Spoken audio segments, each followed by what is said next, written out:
What's up, y'all? This is Beaumonte, and this is Seasoned with Salt, episode 36. And I am proud to have with me today my little brother, Darriell Beaumonte. Hey, what's going on? Darriell is a scholar in his own right. He is a connoisseur of great books. And in addition to that, he's a father, a child advocate, a person who, like myself, loves football. He played football in high school, right? Yes. Clover Park, Tacoma, Washington. High school, yeah.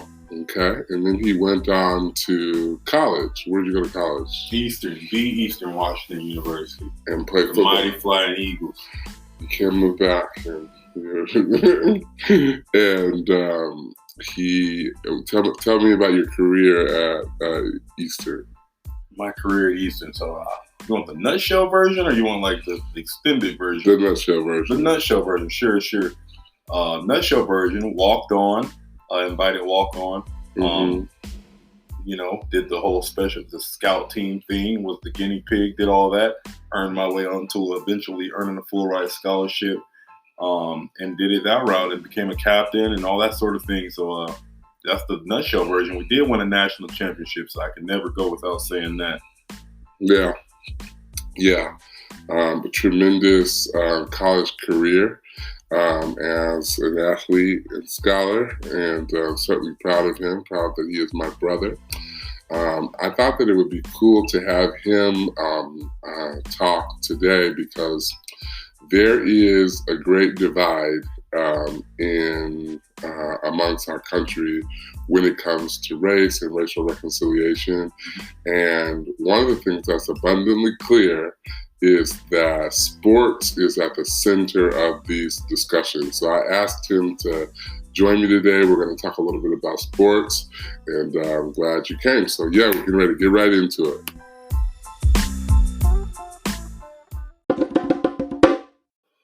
Okay, so a lot has happened in the world. The deaths, the murder of Breonna Taylor, Ahmaud Arbery, and George Floyd, and there have been countless other deaths, and there have been a number of things happening in our country. 2 Black men were found hanging in California. I mean, there's just a lot going on. Amidst all that is going on, there is an insurgence of white people making it their business to correct and or apologize for things that they have said or that they have done, or systemic racism, white supremacy, all the systems that they have promoted. They're now speaking against those. One in particular is Roger Goodell, who is the commissioner of the NFL, the National Football League. And I want to read, Darriell, what he essentially said. He made a video about a week ago, and he said, "We, the National Football League, condemn racism and the systemic oppression of Black people. We, the National Football League, admit we were wrong for not listening to NFL players earlier and encourage all players to speak out and peacefully protest. We, the National Football League, believe that Black Lives Matter." This has drawn some criticism from both ways, right? Mm-hmm. So you've got some Black players saying, "Oh, you're just saying that," right? Like, you've got some people saying, "Okay, if you mean that, then put what's his name? Roger Goodell? No, what's the guy's name that everybody wants to see play? Kaepernick. Kaepernick. They're saying, I know, my not remembering his name feeds into some of my other thoughts. You got people saying that Kaepernick should be in the game if they're saying this. Trump, on the other hand, is like saying all kind of stuff about Roger Goodell. From your perspective, are is professional sports behind in making a stand against racism? Let me take a step back on that. Okay. Because how I think about that is I don't think we could just say professional sports as a whole. Mm-hmm. I think we have to say each individual professional sport. Mm-hmm. Because I think the NBA did a great job with how they handled it. Mm-hmm. Not so much the NFL. Right. And I'm not as in tune with MLB and soccer and stuff Right. like that. But so I'll stick to what I know. But I don't think the NFL handled it well, which was in the forefront of all of this. And I think the NBA did a much better job. Yeah. Yeah. And here's why. Their players, they don't wear helmets and stuff like that. So their faces are a lot more easily identifiable. Mm-hmm. And so, and their major figures, the LeBrons of the world, the Kevin Durant's of the world, the whoever the main top guys were the guys that were on the front lines. Mm-hmm. They had the shirts, "I can't breathe," when it was Eric Garner a few years back and they choked him out with an illegal chokehold. And they had the "I can't breathe." You had the Clippers take the jerseys off when they had their owner doing the thing with the racism and stuff. And they all took their jerseys off and did that, their little silent protest in that, right? So the NBA always kind of stood behind their players in that regard. The NFL didn't do that. The NFL just didn't let guys be themselves or speak out for what they believed in, which in today's world, now you're seeing Roger Goodell, the commissioner, talking about how, he fumbled, he dropped the ball there and wish he could have done so many different things different. And even as he's speaking about all that, he still doesn't speak of Kaepernick at all. If you notice, he never said Kaepernick's name. We all know the elephant in the room. He even spoke of Kaepernick. So I think that the NFL fumbled the ball in that big time because they had guys that were afraid to take a quiet protest, or were afraid to put a fist in the air, or were afraid to lock arms, or whatever type of silent protest they were trying to do during the anthem for police brutality and injustices against people of color. They were scared to speak out against that because they were fearful of their jobs, and that had to come from somewhere. Yeah. One of the things that's also happening, so you mentioned professional sports, I mentioned professional sports, and you responded to that. There's also the NCAA that there are players coming out and they're saying this coach said something racist this one time. I think it was one coach in the SEC, I believe. I have to look that up. Who alleged that he had a team meeting about racism, and the players were like, he did not. There's just a lot. Then I seen, and kind of the SEC has kind of been kind of the face of some of this because they kind of have been out front and they're in the Deep South.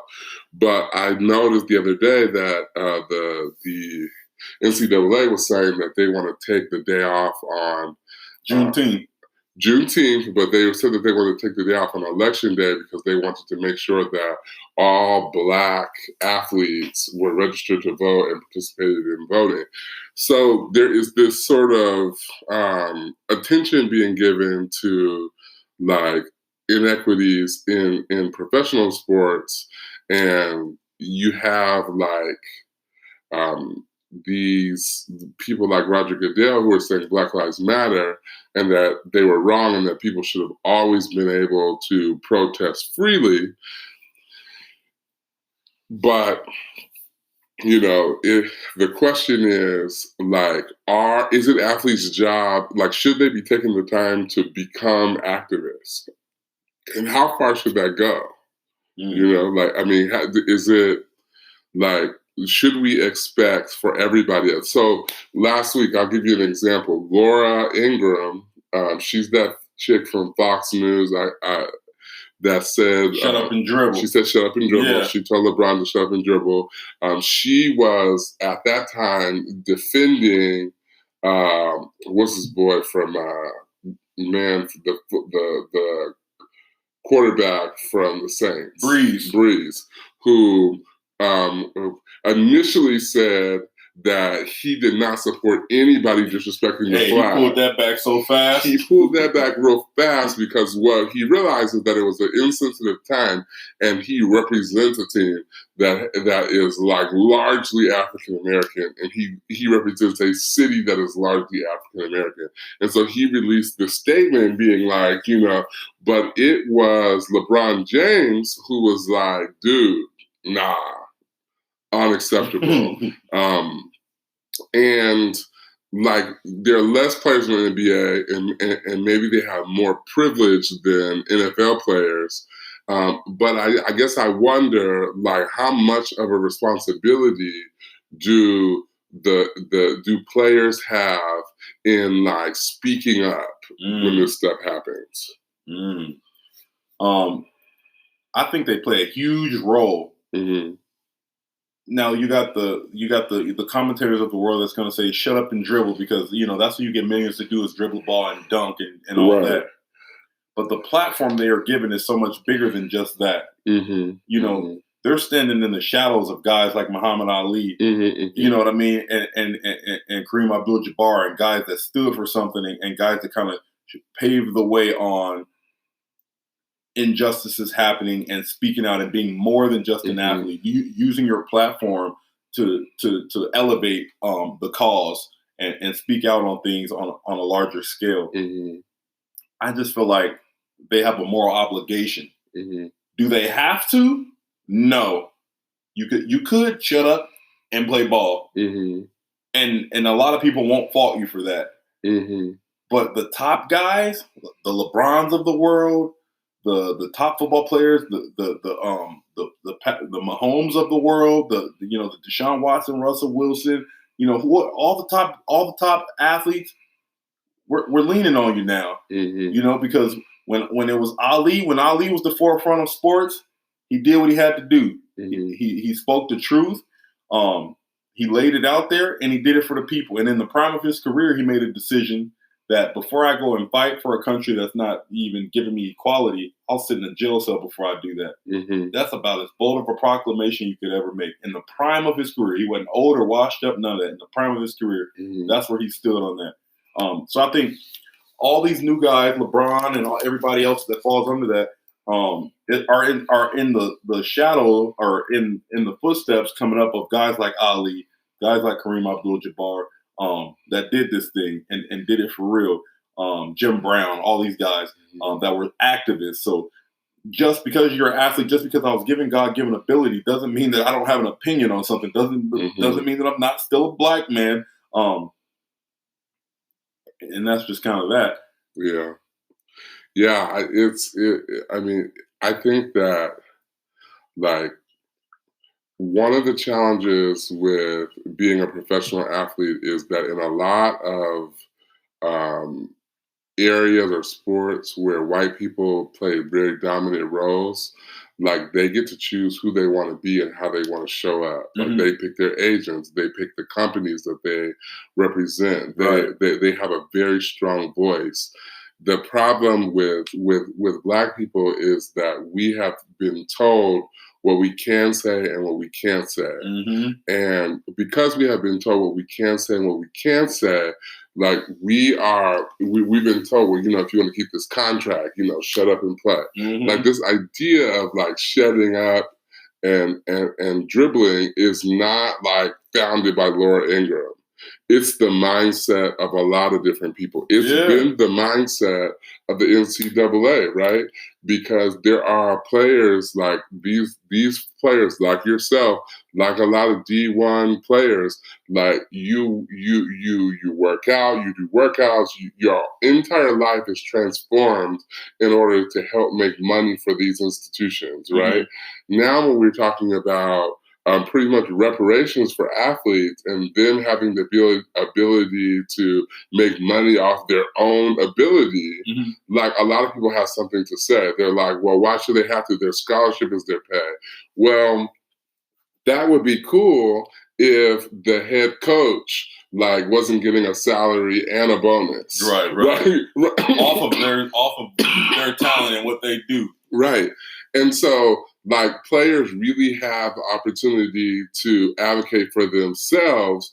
But, like, I think the thing that's missing and the thing that we need to be talking about really is how do the Roger Goodells and the Breezes, how do they stand up and start advocating for things that they have seen?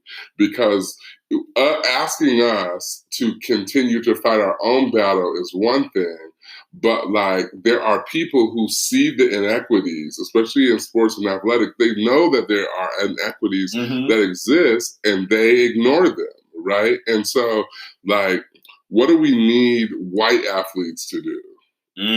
That's deep. I was having the same conversation with a couple of colleagues the other day, and it was literally centered around the same thing. If you'll just bear with me for a moment, we were talking about, we had a roundtable at work, and they were talking about there was a lot of different races in the room, but for some reason I felt like the whole talk was centered around me, and they were asking, "How do you guys feel?" and all this sort of thing. And I got to saying, nothing's ever going to change until white people get on board with this thing. Right. Like black people, we've moved the needle as far as we could. Right. Like we've been yelling this for hundreds of years. Like this ain't nothing new to us. Like we've been telling y'all forever. But to move the needle forward, it's going to take some white people, and that's what's starting to happen now. Look at J.J. Watt. They were talking about, J.J. Watt's a real clean-cut, stand-up white guy, but kind of, blue collar. But he's one of those guys that, in theory, you will look at and go, "Oh man, like he's a hardcore." He kind of has this like you feel like maybe he voted for Trump. I don't know. I don't know what he does in his personal life, but he has this thing about him where you would kind of think like, oh, he's standing for the flag and all this. And someone put on his Instagram the other day, they were coming at a different player that was saying that they're taking a knee this year, and they put J.J. Watt would never do that. And J.J. Watt went out of his way to respond to that just random person of all the millions of people and went, A, don't speak for me. And he said, B, I will be, because if you think this is still about the disrespecting the military, you've got this thing all wrong. And I couldn't have been happier for J.J. Watt in that moment. And here's why. How big is it for a guy like him that so many people look at and expect a certain thing from? He comes out every game with the flag and he's waving it all around. And he comes out and he symbolizes a certain thing for a certain demographic of people. How big is it for somebody as prominent as him to come out and stand up and say, this thing is not about the military or any of that. This is a much deeper issue than that. Nobody's trying to disrespect the military. This is about injustice happening across America, and for him to say that moves the needle further. And then you got the next. Now that opened the door.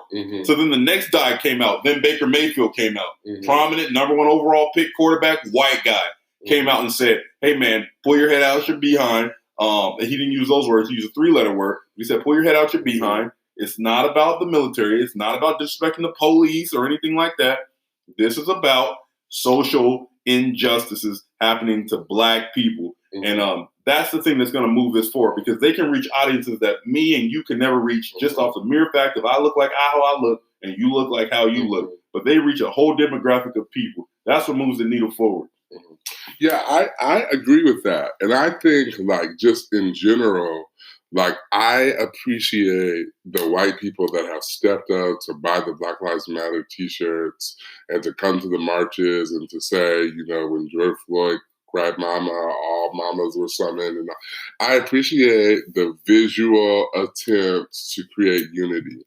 But I believe wholeheartedly that if there is to be change around racial reconciliation in our country, it's going to start at the kitchen table when white people are looking at white people, when they are at their play dates, when they have the opportunity to say to one another, let's challenge this white supremacy that we have been able to benefit from all of our lives, and let's talk about like what we can do. And the reality is that, like, as a black person, I'm not looking for a handout. I'm not asking white people for help. I'm asking white people to realize their privilege, right? And sports is just this really unique thing because, like, we've talked about the $40 million slave book that deals with like the misogynistic and the emasculation or the overmasculation of Black male bodies, Yep. and how you heard people talking about just so many, just how the Black body is viewed, and there are so many examples of the way that the Black body is viewed, and especially by white people. In systems like sports. And so we really have to revisit our thinking. And it starts early, right? Like it starts with, challenging like our perspective on like seeing. I seen this sign that said that um, it said, it was referring to white people, I assume, and it said, they want our rhythm, but they don't want our blues. They want our rhythm, but they don't want our blues. And they sing our songs. They take advantage of our music. There are all of these ways that the world has embraced the things that are culturally African American, but at the same time, they're silent about the ways that African Americans are treated. And those are the types of discussions that we need to be having. Like, how can we challenge the way? And I think this is the perfect time because, like, campuses are not meeting.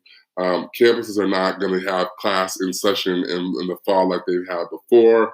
Like schedules around football and other sports have had to be revisited because of the ability to. But I think we have this opportunity to make some statements about like how the lives of Black athletes matter, the voices of Black athletes matter, and that people have the right to advocate for themselves, but also the people who have been using their power to manipulate these systems need to stand up. They need to be like Roger Goodell, at least in word, and say, we made a decision that was wrong. And the thing, though, that kind of upsets me about this is that it's almost like Roger Goodell had to give these Black players permission. And that makes you feel uncomfortable. I was on this. You can kneel now. Right, you can kneel now because I said. It's socially acceptable. It's socially acceptable now because white people said that we can't. Even some white people are okay with it now. Right. You can kneel now. Right. I was on this call. I won't say what the call was related to.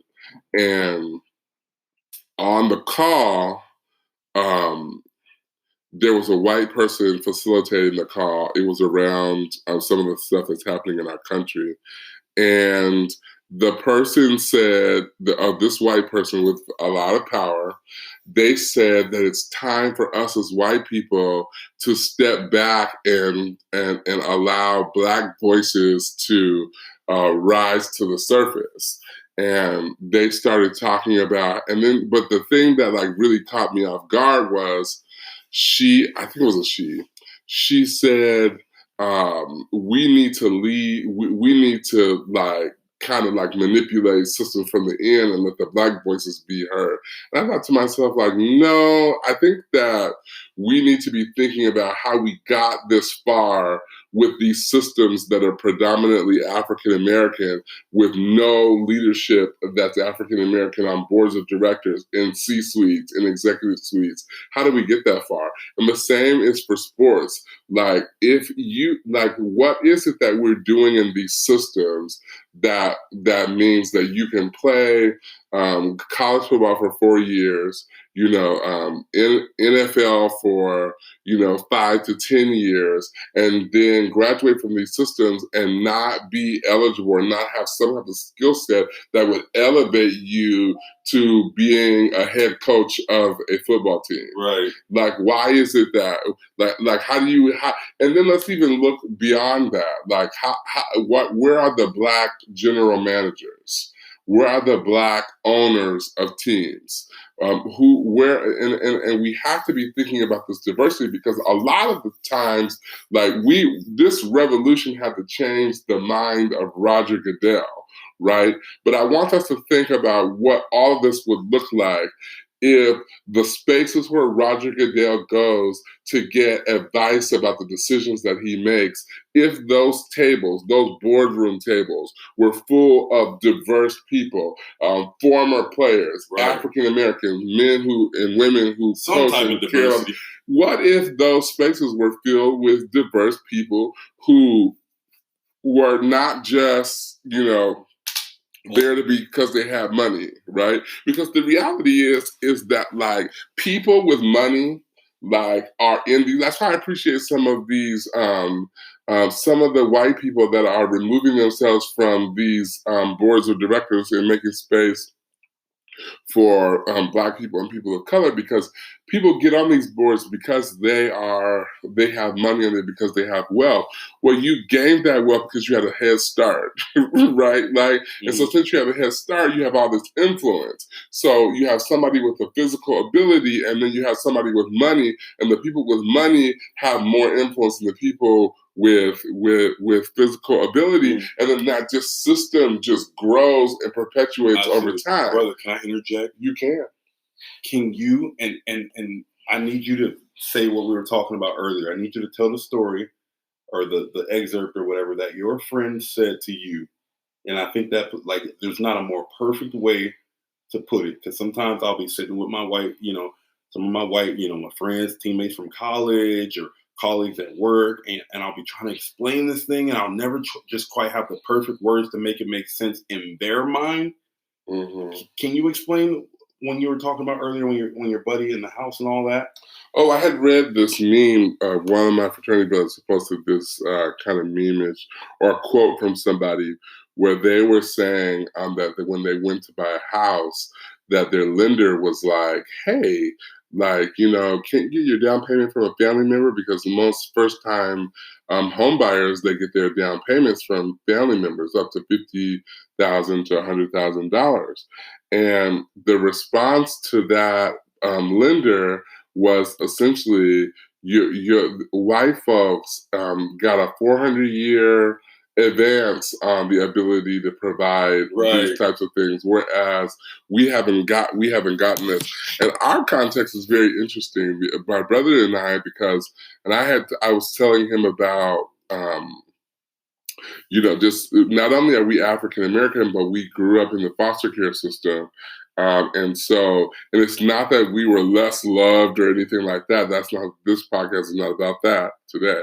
But it's really about the fact that like, when you don't grow up with all of the like basic things that you need, a mom, a dad, a house, a good school district, a grandma, a grandpa, like when you don't grow up with a lot of these basic things like that sometimes white people take for granted or people in a privilege take for granted, there's a lot of stuff you don't have in your toolbox that people don't think about, right?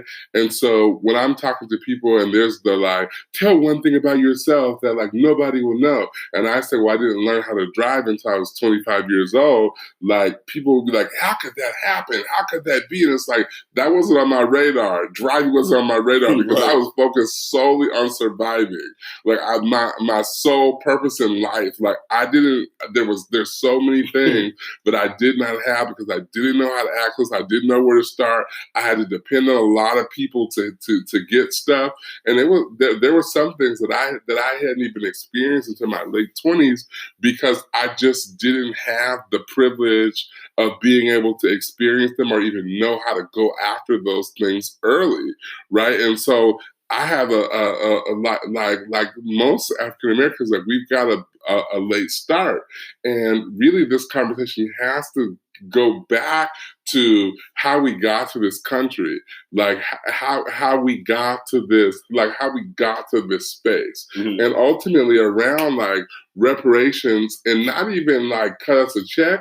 but like make sure. And I was reading this thing about Mitch McConnell saying that a part of the ways that like that we're trying to make up for the past is that they elected Barack Obama, and it's like what? Like no, like we're behind, and like he voted for him or something, right? Like he voted for him, right? And it's like we've gotten to this space and we're behind because of the ways that we have not gotten the advantage in certain areas, right? And so we're playing catch up, and these physical, visual representations don't mean anything. Yes, Barack Obama is Black, but what does that have to do with me? Right. Right? Like, he's also a Democrat. He represents a party. He represents liberalism, but that's not him, like, catching me out, right? Like, Right. like, that's, I still am responsible for undoing, like, centuries and centuries and centuries of, like, systemic racism. And I don't expect Barack Obama, just because he's Black and he was the president, to fix that. It makes a lot of sense. And it took the most well-spoken, articulate, light-skinned Black guy to make it in. Yeah. And they had him on a very short leash while he was in there. That might Right. be another day's conversation. They had him on a very short leash because he had him on a very short leash, because somebody told him that there were aspects of his identity that he could not be because he was Black, and they didn't think he should be there in the first place. Mm-hmm. Right? And so, like, there is just all this stuff that, like, and they weren't even, there was some stuff that they didn't let. You should, if you can, like, check out the special on Michelle Obama, about how, like, she was framed and looked upon when she decided not to wear a jacket, or when she was speaking too much. Like, oh, she's the angry Black woman. Like, we all have to climb out of these holes that other people don't have to climb out of, no matter what level it is that we're on. Right. Another thing. I want to go back to something you were touching on, and I didn't want to cut you off because you was going, but I wanted to touch back on just kind of that thing in the room that we never really discussed when we're talking. Like, we can't really describe, like, what's that difference? What is that upper hand you have on me, or what's different about your life than mine? Mm-hmm.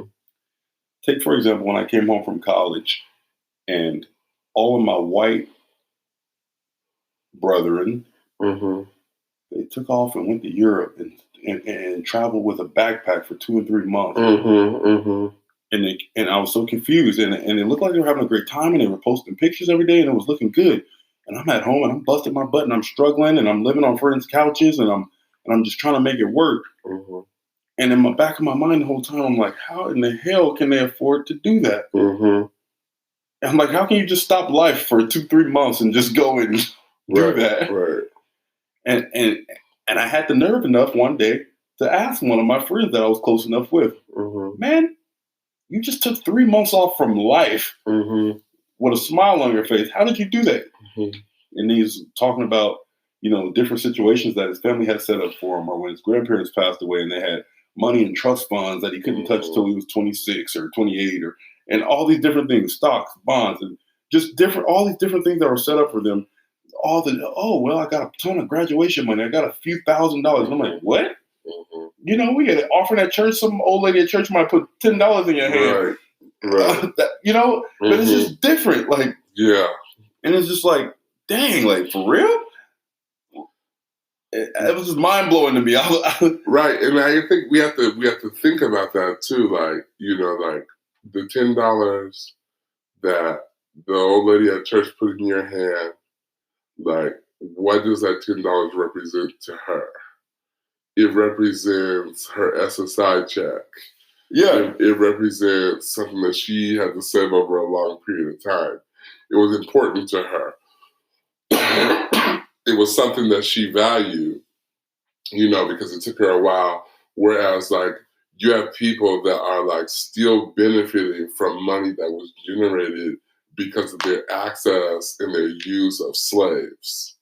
Yeah. Right. And I think that's a crazy way of thinking of it. But, like, there are people who are going to college on, like, slave labor now, right, in 2020. Mm-hmm. It's crazy.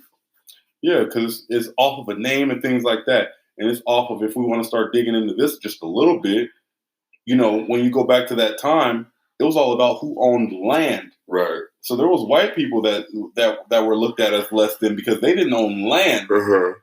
But they weren't. They could work their way out of slavery. We didn't have that luxury of you just owe this debt and then you're free or whatever.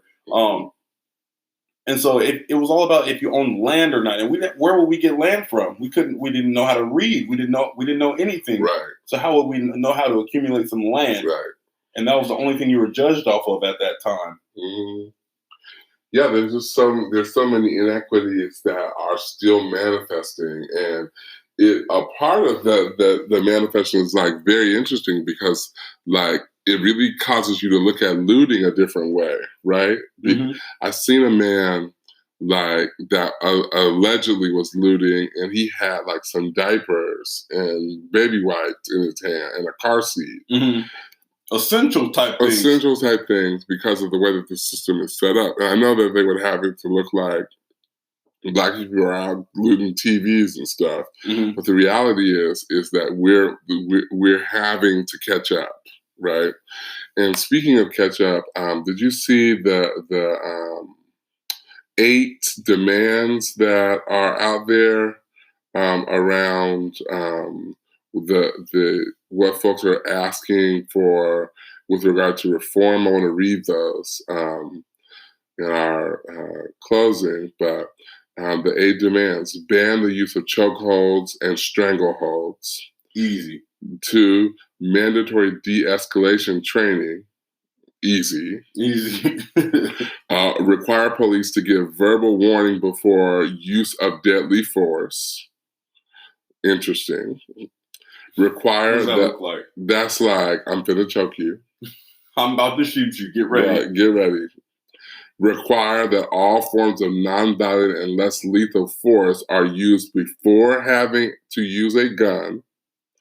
Require officers to intervene when use of force is used, and require them to report it to a supervisor immediately. So you're manhandling a guy. Mm-hmm. It's my job to be like, hey, stop that, and also I'm going to tell on you. You would think in theory it would already be like that, but it's the good old boys club thing, and I mean this sounds good. Keep going. Number 6, ban shooting at moving vehicles, which you would think would be, okay. Number 7, establish a force continuum where the most severe force is restricted for the most severe cases. Have clear policy restrictions on the use of weapons, and then 8, require officers to report each time they use force or threaten to use force against a civilian and make that information available to the public. Wait, with the number 8 one, what was the rule before that? You didn't have to report that? Well, I mean, if you think about it, like a lot of police departments aren't even required to use body cams. Like we're just getting to that place. And some of these, like, they didn't have their body cams on. I mean, you know what I mean? Like, but see, this is the funny thing about body cams. It's like, these guys know they're being videotaped when they're doing half this stuff. Right, it's not a secret. They don't care. Like, they know I'm getting off. Right. I got the system is behind me.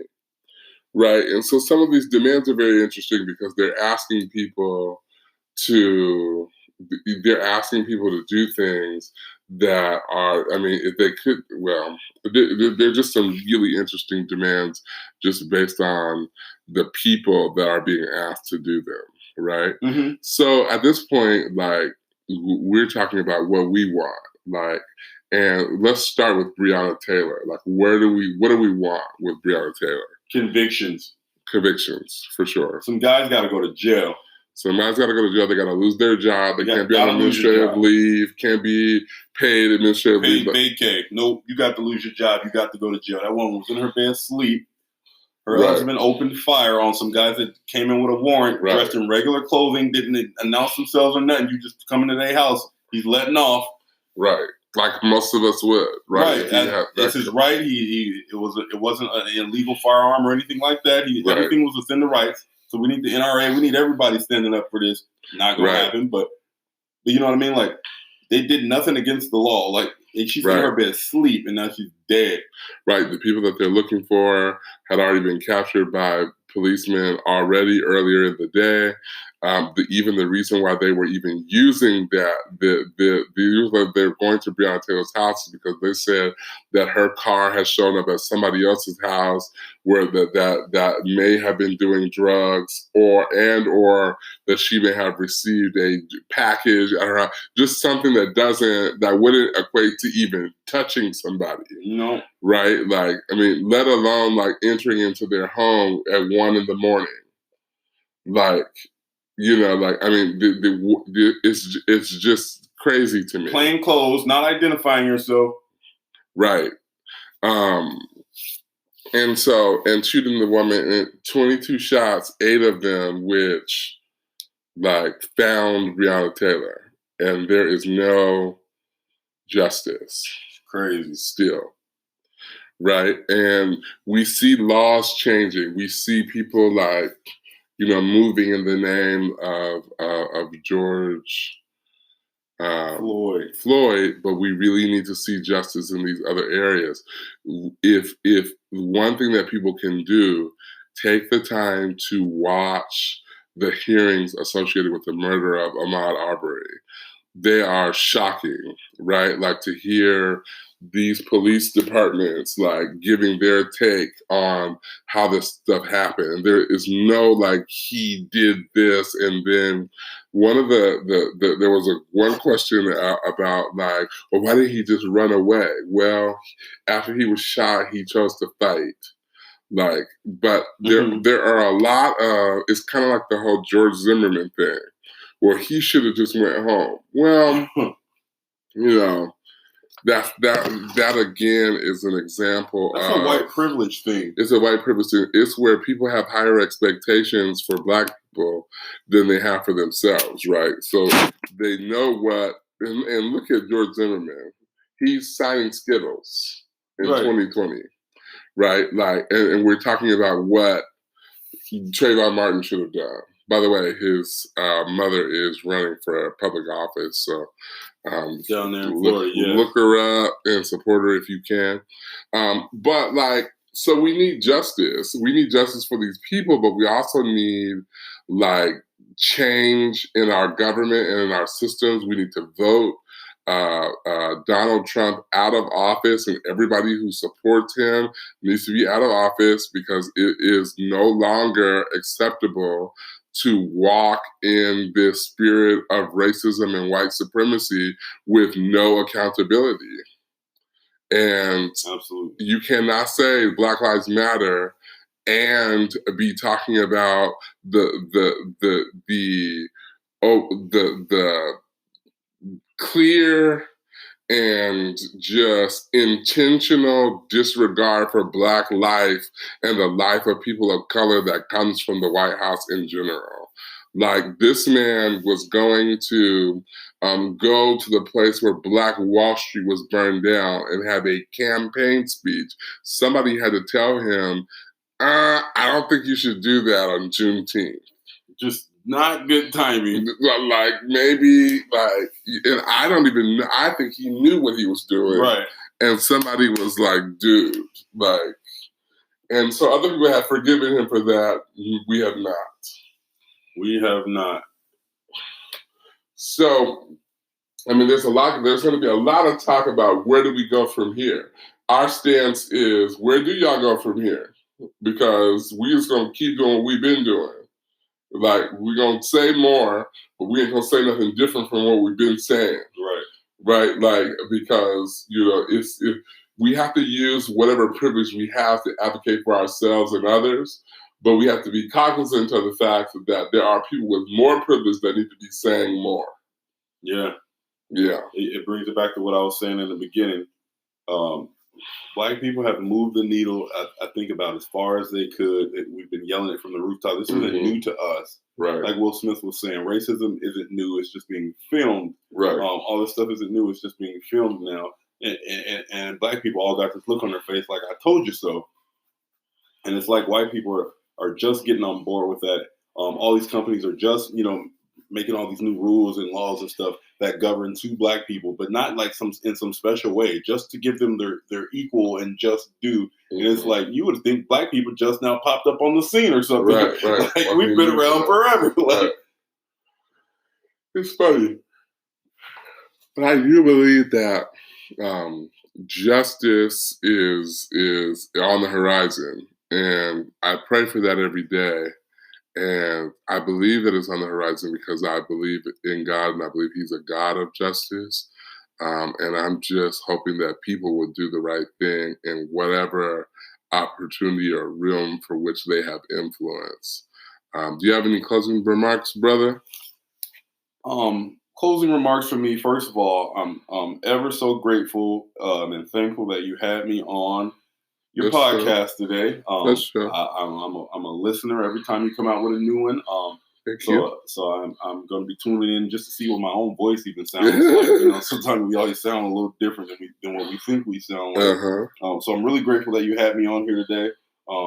Super needed conversation, very timely conversation, and I'm glad I was able to be a part of it.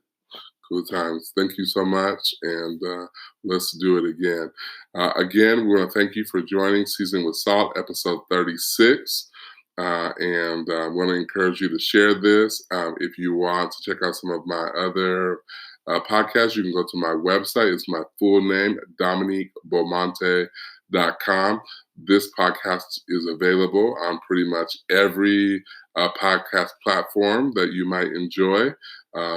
Apple Podcasts, Stitcher, Anchor, Spotify, Google Podcasts. So please check it out. And I bid you a wonderful day. God bless.